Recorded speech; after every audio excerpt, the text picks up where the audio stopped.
Assalamualaikum warahmatullahi wabarakatuh. Rabbi shrah li sadri wa yassir li amri wahlul 'uqdatam min lisani yafqahu qawli. Allahumma shalli wa sallim barik ala sayyidina maulana Muhammadin wa ala alihi wa sahbihi ajmain. Amma ba'du. Ingkang sangat kula hormati Habib Ali Asgaf, Habib Husain Asgaf, semua keluarga, wonten Mas Fikri, Mbak Nazila, semua ingkang kula hormati, Mas Nurdin sedanten ingkang kula hormati. Niki ngaos ilmu dulu apa ngaji ijazah dulu ini?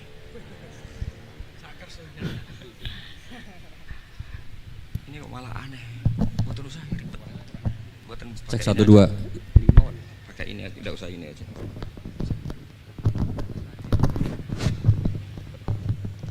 Gampang mana? Ini jelas. Nah.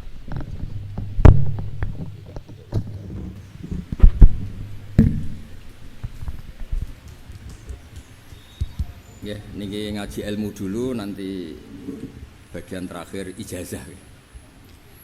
Bismillahirrahmanirrahim. Ini riwayatul Bukhari. Haddatsana Abdullah bin Yusuf, haddatsana Les, haddatsana Sa'id al-Maqburi an Nabi Hurairah radhiyallahu anhu qala an-nabiy sallallahu alaihi wasallam. Ma minal anbiya'i nabiyyun illa qad u'tiya minal ayat ma mithluhu amana alaihil bashar.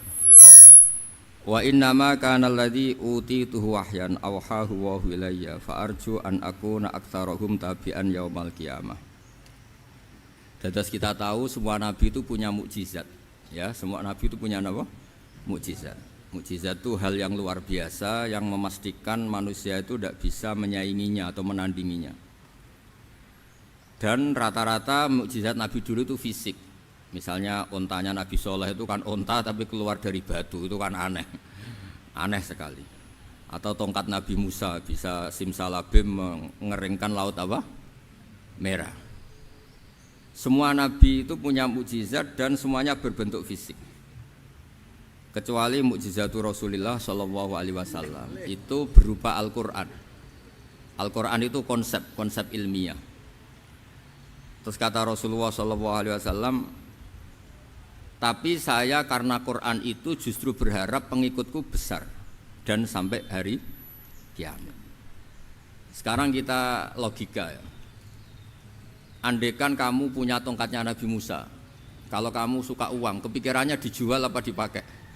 Kalau kamu suka uang, dipakai. Kalau kamu ahli suudon itu pikirannya ndak, ini asli ndak. Karena yang melihat di Turki itu ya sebagian gitu. Kalau yang suka perdukunan itu bayangkan tuh miliknya. Mungkin dipakai ngakali orang atau apa, pokoknya bayangkan tuh miliknya. Kalau yang kolektor pikirannya itu nanti ini laku berapa. Tapi kalau peneliti mungkin pikirannya itu ini asli apa enggak? Bukti aslinya apa? Repot lah. Lagi pula kalau kamu punya utang terus mau apa? Istri kamu marah mau apa? Kalau pakai tongkat. Nah, beda dengan mukjizatnya Quran itu semuanya apa? Ilmiah. Orang yang sedang harmonis dengan istri bisa pakai ayat di antara ayat-ayat Allah itu apa? Wa ja'ala bainakum mawaddatan warahmah.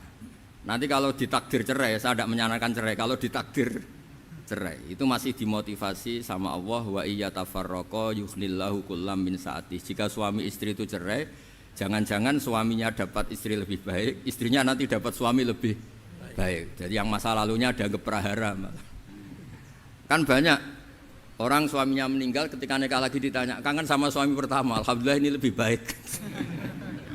Padahal suaminya yang meninggal itu berharap istrinya ini kangen, ternyata dia sudah syukur dapat suami yang lebih baik. Jadi Quran itu menunggui kita ila yaumil qiyamah. Kita tidak bunuh diri, itu ya barokahnya Quran. Karena problem apapun kita dinasihati sabar, dinasihati sabar. Kan nggak mungkin kamu pegang tongkatnya Nabi Musa, punya masalah apa saja ngelihat tongkat, bisa apa tongkat. Tapi kalau Quran kan nasihat, solusi. Makanya Nabi berharap dengan Quran ini, saya berharap pengaruh saya, pengikut saya terbanyak ila yaumil qiyamah. Terus beliau dikomentari begini sama, ini Fathul Bari, sarahnya Bukhari. Al-muradu anna mu'jizatil anbiya inqaradat binqiradi a'sorihim falam yusyahidha illa man hadaraha. Problem mukjizat nabi-nabi dulu itu kan fisik. Sehingga yang tahu kalau Nabi Soleh punya unta yang ajaib itu yang tahu ya hanya yang hadir saat itu. Yang tahu kalau tongkat Nabi Musa bertuah itu juga yang tahu hanya yang hadir saat itu. Selebihnya tahu tongkat ya di museum. Tapi kalau Quran menjadi solusi, menjadi panduan, menjadi pegangan itu ila yaumil qiyamah.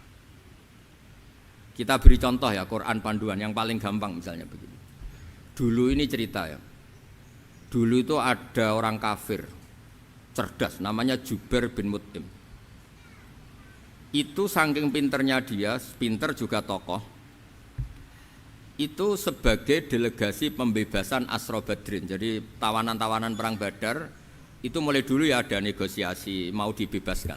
Terus orang-orang kafir ini menugaskan namanya Jubair bin siapa? Mut'im. Ini ada di Bukhari. Karena ini ngaji di Jakarta, kalau orang nggak tahu hadis juga tanya ini sahih ndak itu. Wong nggak tahu kok tanya itu aneh-aneh. Padahal kalau dibodoni itu ya nggak tahu. Tapi ya tetap tanya, hadisnya ini sahih ndak. Ini kata kiai apa kata nabi ini ya ribet. Memangnya kata nabi kamu dengar kan ya lewat kiai. Memang. Setelah itu Jubair itu datang ke Madinah. Dengerin ya, datang ke mana? Madinah. Kemudian dengar Nabi baca Wattur pas sholat maghrib. Jubair karena Nabi dulu gak ada hotel, gak ada pondok ya. Pondoknya Nabi hanya sufah itu. Nabi baca maghrib, bukan diskusi, bukan debat. Baca Wattur wa kitabi mastur firrokim mansur wal baitil ma'mur wasaqufil marfu wal bakhril masjur terus. Kemudian sampai pada titik ayat am khuliqu min ghairi syai'in. Masa manusia atau alam raya yang maujudat, yang nyata, yang wujud nyata. Kemudian asal usulnya itu ketiadaan. Ini kan hadhil alam maujud, alam ini kan nyata. Masa sesuatu yang nyata penciptanya itu tidak nyata. Jadi nggak mungkin ada faham nihilisme. Kalau faham nihilisme berarti melahirkan teori begini. Al adamu yakhluqu maujudan, sesuatu yang tidak ada menciptakan yang itu kan akal nggak bisa nerima. Kalau sesuatu ini ada, penciptanya pasti ada. Terus akhirnya Jubair bin Mut'im itu simpuh di depan Rasulullah terus bilang, "Ya Muhammad, kada qalbi ayatir." Hampir saja hati saya terbang. Kalau riwayatnya Imam Ahmad, faka'anna masudi aqalbi, hati saya ini hancur. Semua teori yang saya bawa untuk melawan kamu sekarang luluh semua, hancur semua. Yang benar adalah teori Anda bahwa Tuhan itu satu dan Tuhan itu ada sebelum semua makhluk. Coba kalau Nabi Muhammad ada Jubair bin Mut'im terus menyembunyikan tongkat dekat mihrab. Terus dilihat ini apa. Paling pikirannya ini dari kayu apa. Terus yang bentuk tongkat itu tukang pemahatnya siapa. Kok kurang keren kalau di Blitar gimana ya. Kan malah panjang. Kira-kira kalau mukjizat itu dari tongkat itu malah panjang. Panjang lah pokoknya panjang.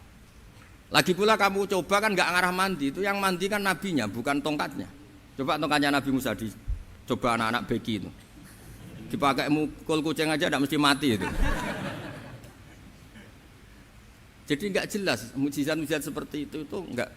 Tapi kalau Quran menunggui sampai saking hebatnya Quran, teori rasionalitas, soal kampanye di mana-mana, tingkat validitas, tingkat kebenaran Quran itu bahkan bisa diuji tanpa membuktikan. Tanpa apa? Membuktikan. Cukup pakai akal.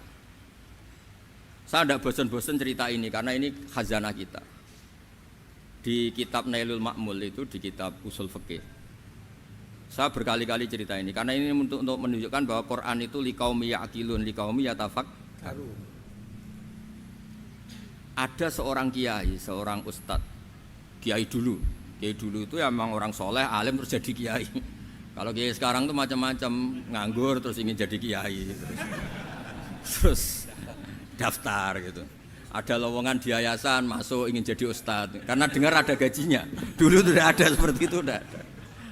Makanya dulu tuh kalau ustadz kiai pasti soleh karena dia alim terus ingin orang lain tuh mendapat ilmunya. Kalau sekarang nggak ada yayasan sehat, guru gajinya sekian, yang nggak ingin jadi ustadz tuh daftar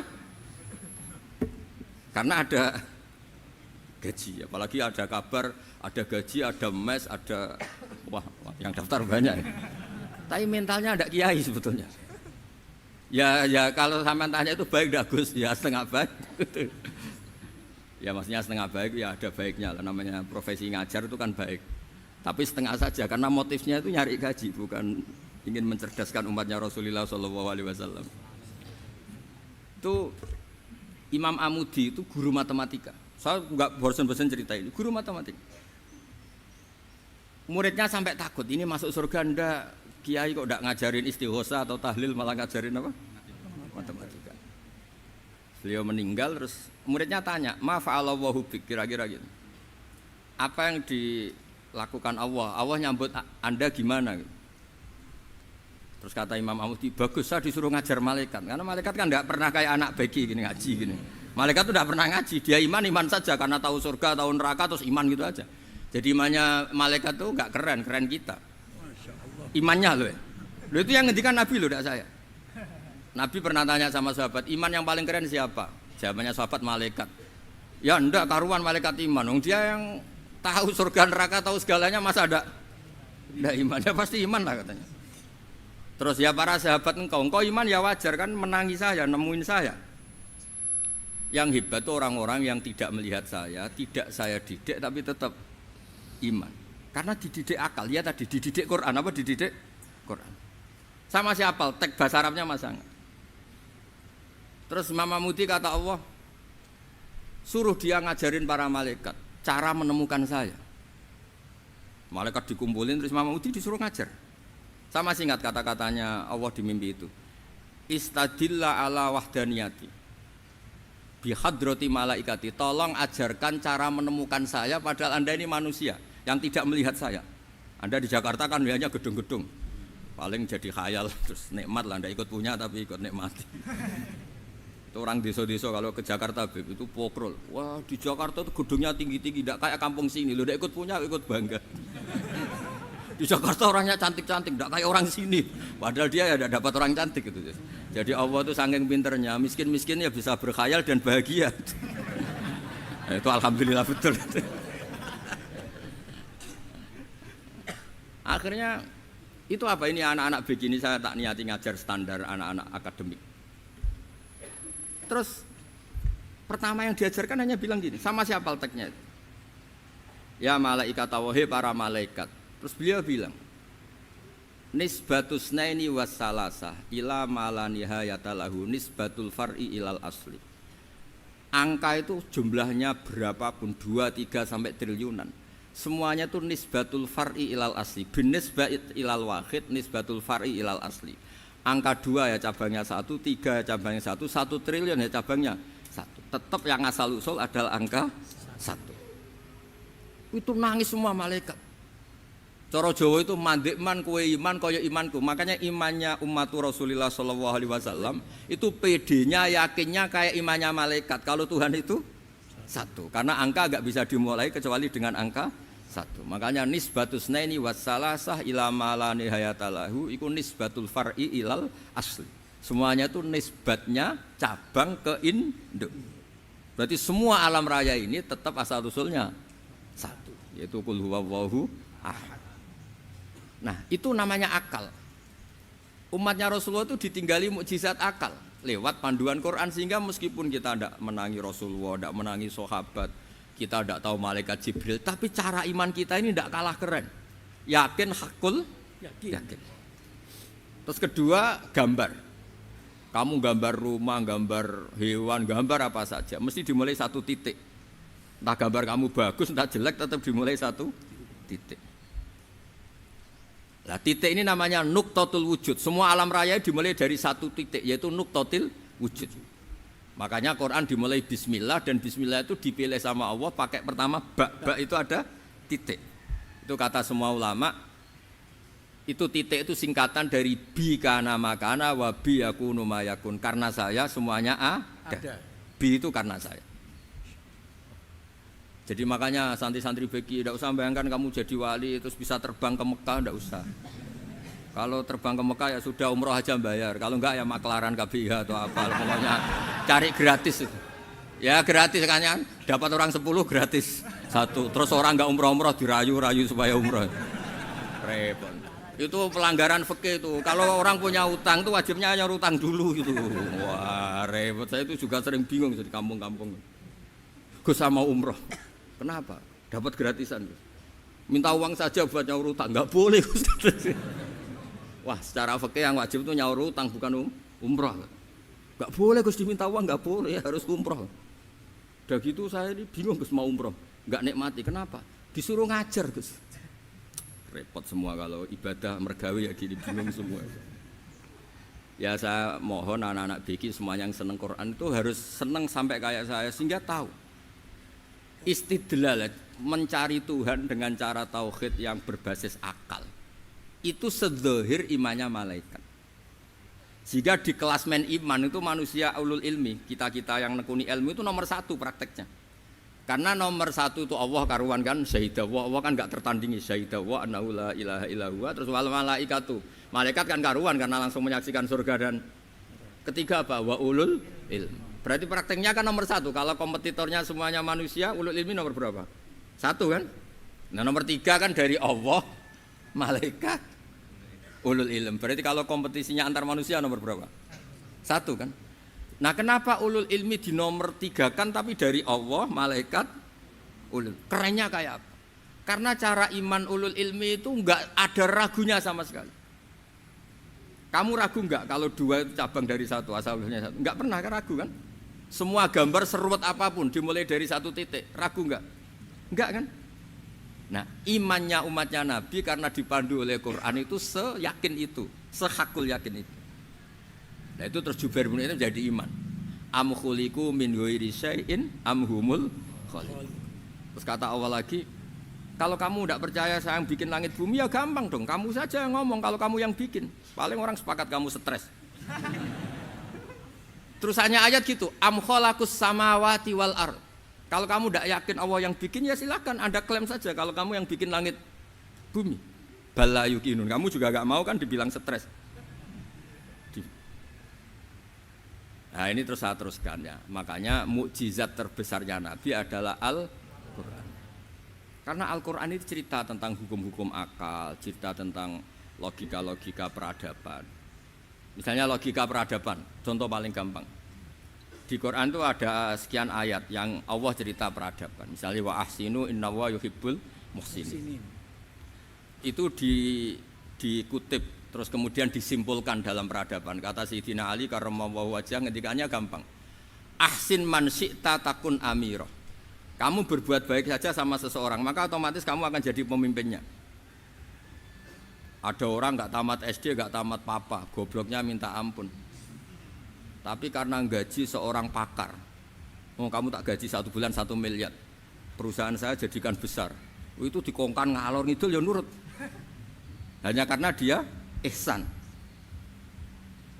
Terus wastaghni amman syi'ta takun nadhira. Ya, saya ulang lagi. Wastaghni amman syi'ta takun nadhira. Dan kamu jangan butuh orang lain, siapapun dia, maka kamu akan setara.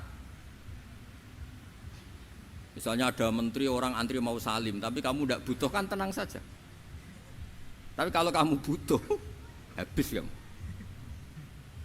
Ya kan, kamu tidak butuh seseorang maka kamu posisinya akan setara. Kamu harus sopan karena punya utang jasa. Kalau nggak punya apa-apa kan setara. Ya enggak. Misalnya kamu jajar rektor atau jajar menteri, jajar apa saja. Kalau kamu tidak punya utang kan, kamu jajar menteri tidak punya utang. Sama jajar satpam tapi punya utang, takut mana?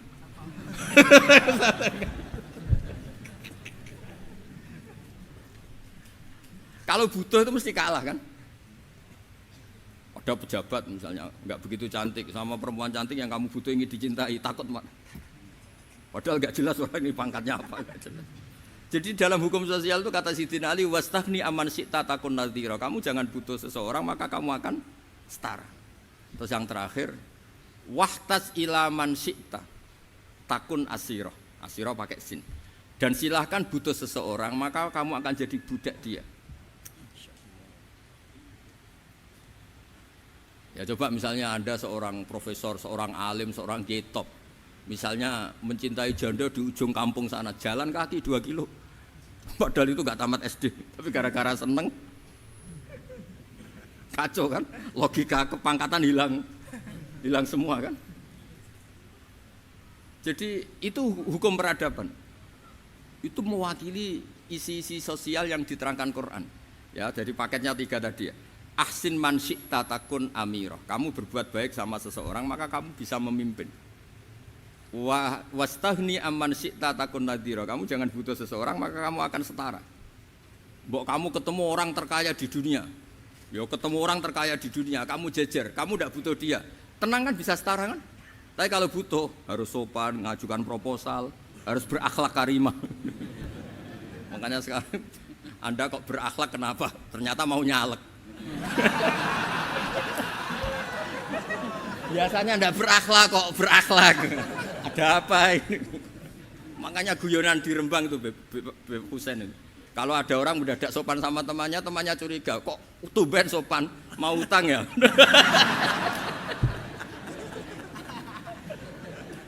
Zaman akhir itu kacau.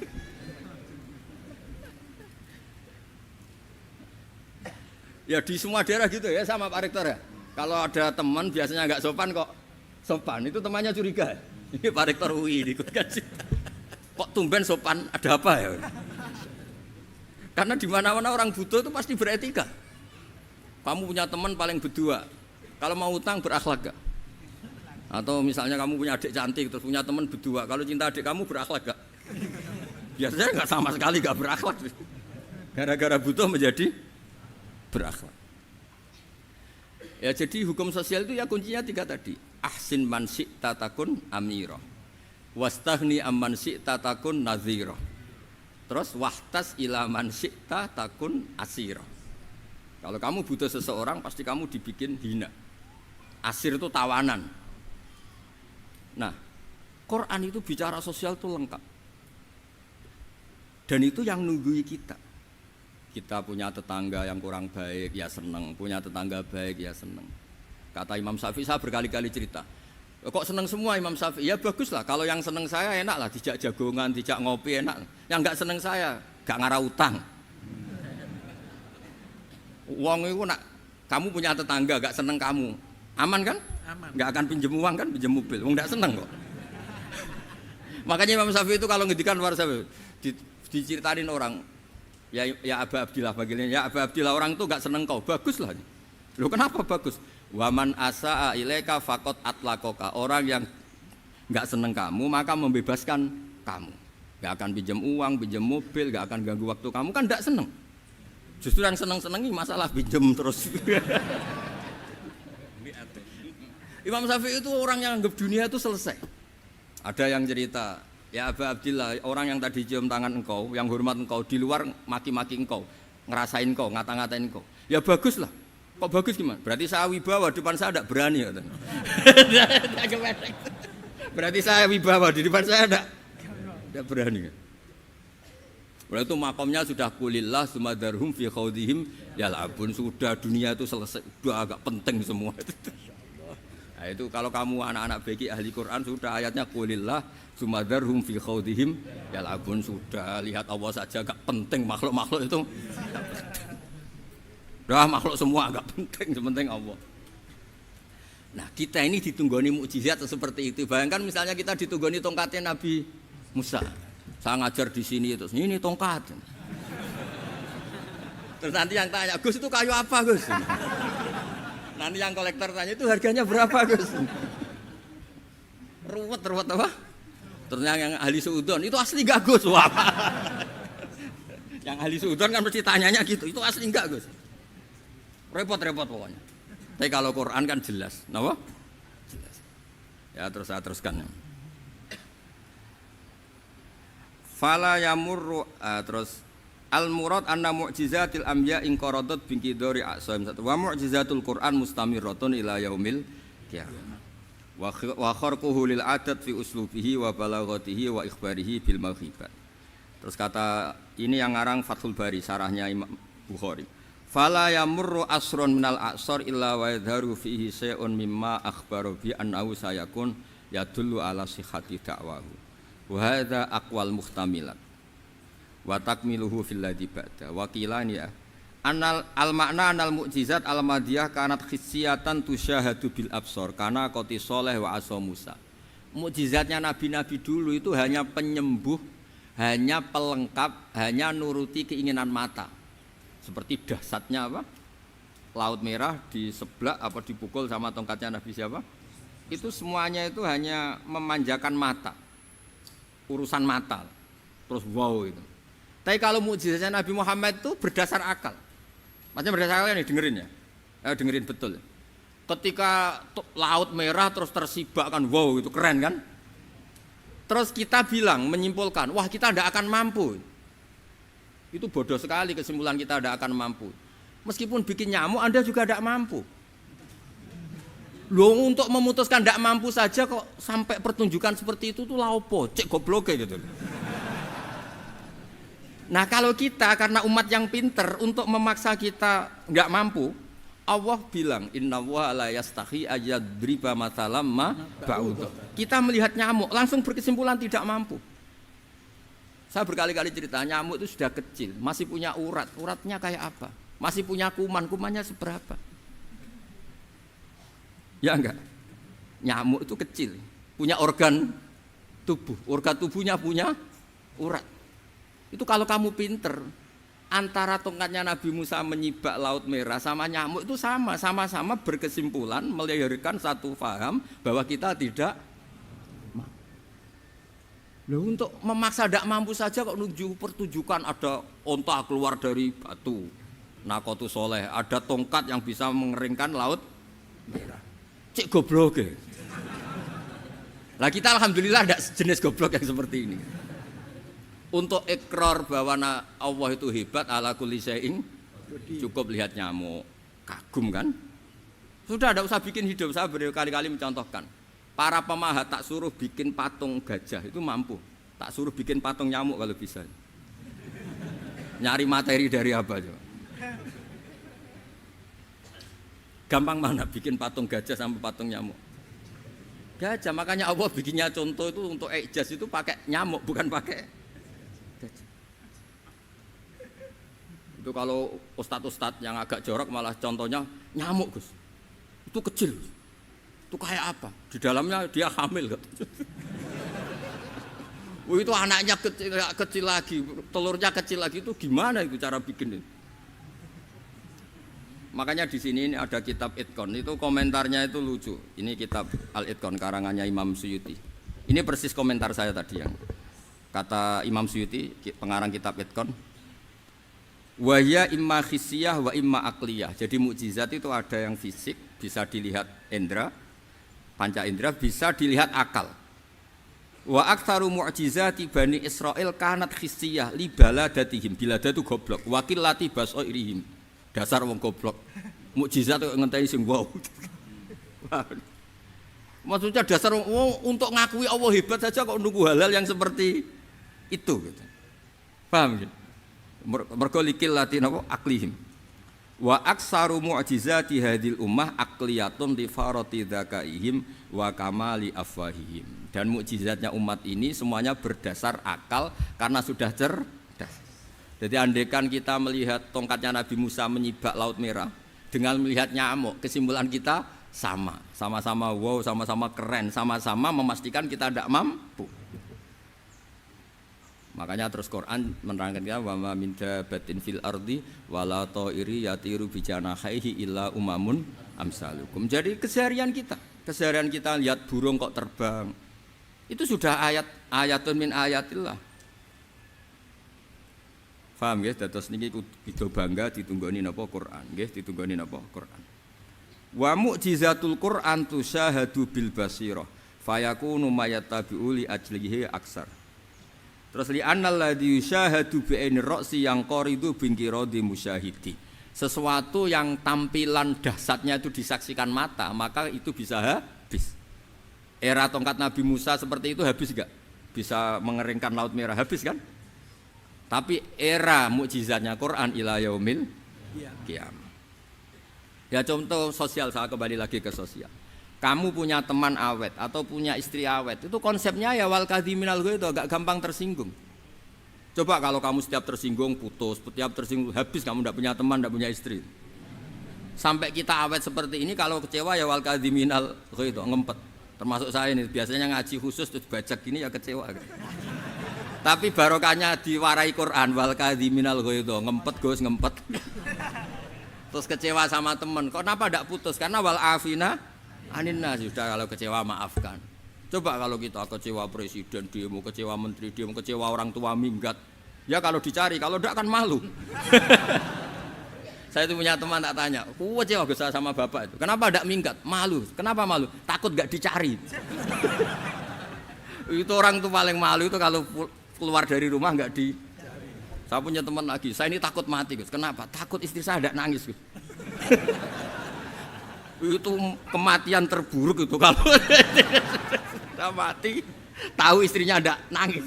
Oh, itu malu betul itu. Makanya jangan mati. Pokoknya pastikan orang sekeliling Anda nangis itu baru berani mati. Kalau tidak jangan. Ya jadi mukjizatnya Nabi itu luar biasa. Walladzi yusyahadu bi'ainil aqli bakin yusyahiduhu kullu man jaa ba'dal awali mustamirran. Sesuatu ilmiah, sesuatu agama atau apa saja yang logis itu akan abadi ila yaumil. Kayak tadi. Ketika kita kecil diajari apa? Wujud, qidam, baqa, mukhalafatul hawadisi, qiyamuhu binafsihi wahdaniyat qudrat iradah. Itu ila yaumil qiyamah. Karena kita pasti punya logika tadi. Masa alam raya yang maujud didahului ketiadaan. Kemudian ketiadaan ini kita rumuskan, ketiadaan inilah yang bikin alam raya. Di mana-mana nihilisme, ketiadaan ya layu asfiru say'an, namanya tiada ya tidak punya akibat apapun. Yang punya akibat apapun ya sesuatu yang wujud. Lalu itu kan ila yaumil qiyamah, sampai kapanpun teori itu akan nunggui kita ila yaumil qiyamah. Tapi kalau tongkat Nabi Musa ketika kita tidak melihat kan punya alasan tidak ngandel, Musa tidak tahu. Tapi kalau kamu seperti ini, orang paling mulhid sekalipun, paling ateis sekalipun, terus ditanya, bisa enggak Anda mulai angka di luar angka 1? Tidak bisa kan? Makanya benar Imam Amudi tadi ketika diminta Allah, istadilla ala wahdaniyati bi hadrati malaikati, tolong ajarkan kenapa manusia begitu yakin kalau saya ini satu, padahal mereka tidak melihat saya. Terus beliau ngendikan apa? Nisbatus naini wassalasa ilal wahid nisbatul far'i ilal asli. Angka 2, 3 sampai enggak terbatas, semuanya dibanding angka 1 itu nisbatul far'i ilal asli. Semuanya itu cabang dari angka 1. Itu mbok siapapun enggak usah ditunggoni nabi, enggak usah ditunggoni wali. Logikanya akan seperti itu. Itu yang dimaksud apa? Walladzi yusyahadu bainil aqli bakin yusyahidu kul man ja'a badal awal mustamir. Ya ini masih ada waktu seperempat, ini ijazah. Kalau ijazah enggak boleh tanya, ijazah ini. Nah itu yang fotokopi lebih besar itu ijazah.